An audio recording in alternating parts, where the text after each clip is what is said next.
Saudari-saudara terkasih, ensiklik Laudato Si dikeluarkan oleh Paus Fransiskus pada bulan Juli 2015. Subjudul ensiklik ini tentang perawatan rumah kita bersama, yakni bumi, menjadi inti pokok dari apa yang ingin disampaikan dalam ensiklik ini. Paus Fransiskus mengambil contoh teladan hidup Santo Fransiskus Assisi yang melihat alam semesta sebagai saudara dan saudari, dan karena itu mengantarnya untuk memuji Tuhan. Terpujilah Engkau Tuhanku, Laudato Si.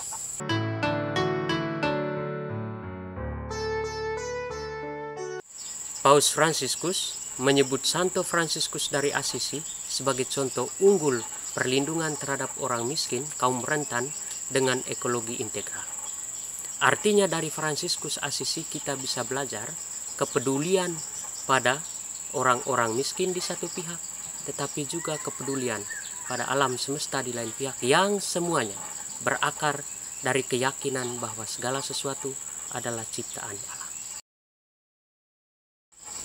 Jika kita tidak menjadi orang-orang seperti Santo Fransiskus Assisi yang melihat alam semesta dengan penuh kekaguman dan karena itu menganggapnya sebagai saudara dan saudari, kita akan menjadi orang-orang yang serakah, yang mau menghancurkan dan menghisap sumber-sumber daya alam ini. Saudara-saudari terkasih, setelah kita melihat berbagai kerusakan yang terjadi dengan rumah kita bersama ini, ensiklik mengajak kita semua untuk melihat apa yang ditawarkan oleh iman dan Alkitab kita.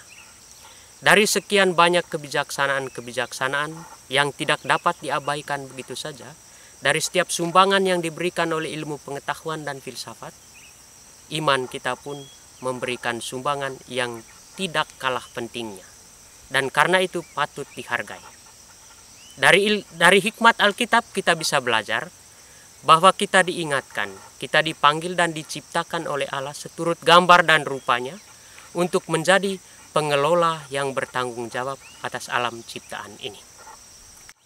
Dari kitab Kejadian, kita paham bahwa manusia diciptakan seturut gambar dan rupa Allah, dan karena itu kita dipanggil untuk bekerja sama dengan Sang Pencipta itu untuk mengelola alam ini dengan penuh tanggung jawab, sambil tentu saja mengantar semua ciptaan ini kembali kepada Sang Penciptanya. Sebab kita mengerti dan sadar bahwa di dalam setiap ciptaan itu terdapat makna dan keunikan tersendiri yang patut dihargai, patut dikagumi, patut dipuji, seperti yang dilakukan oleh Santo Fransiskus Assisi ketika ia melihat alam semesta sebagai saudara dan saudari. Ia melihat alam semesta sebagai sesuatu yang punya keunggulan, keunikan tersendiri dalam dirinya. Mengingat keunikan dan kekhasan setiap ciptaan, maka kita dipanggil sekali lagi untuk menghargai ciptaan itu. Namun kita mesti ingat dan kita mesti sadar bahwa kepedulian terhadap alam semesta jangan sampai mengabaikan juga kepedulian terhadap manusia, terutama terhadap orang-orang miskin. Sebab ada kecenderungan, kalau kita peduli pada alam, malah kita melupakan kemanusiaan. Sebaliknya, saking kita pedulinya pada manusia, kita melupakan pemeliharaan pada alam ciptaan. Untuk itulah kita dipanggil menjadi saudara bagi apapun, menjadi saudara bagi siapapun. Untuk itu kita dipanggil untuk menjadi sadar bahwa kita terhubung satu sama lain dengan segenap ciptaan. Dan seperti Kristus Tuhan, kita dipanggil untuk melihat segala sesuatu dengan mata belas kasih. Dan dengan demikian juga kita masuk terlibat dalam karya penebusan Kristus untuk mengantar keselamatan tidak hanya pada manusia, tetapi juga pada alam semesta.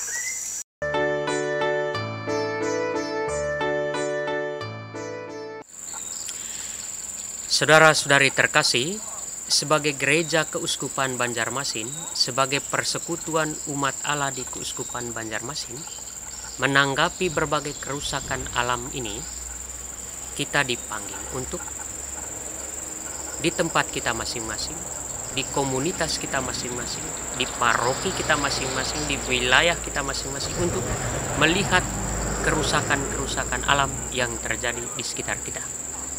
Dan kita akan menemukan sekian banyak kerusakan, dan karena itu sebagai orang beriman kita dipanggil untuk segera menanggapinya. Ada 3 hal yang barangkali dapat kami tawarkan sebagai keprihatinan bersama kita. Yang pertama, masalah sampah. Di setiap komunitas kita, di setiap rumah kita, di paroki-paroki kita, ada baiknya kita peduli untuk berusaha sekuat tenaga menaruh sampah pada tempatnya. Dan yang kedua, berkenaan dengan masalah air. Sering terjadi banjir, dan karena itu kita dipanggil untuk juga berani menjaga dan merawat kebersihan air itu, memanfaatkannya dengan sebaik-baiknya. Kita di daerah Kalimantan Selatan ini sudah banyak kehilangan hutan, sudah banyak pohon ditebang, dan karena itu saudara dan saudari, usahakanlah di rumah kita masing-masing, di komunitas kita masing-masing, di paroki-paroki kita dipanggil sekali lagi untuk berani berbuat, memelihara hutan, memelihara pohon-pohon.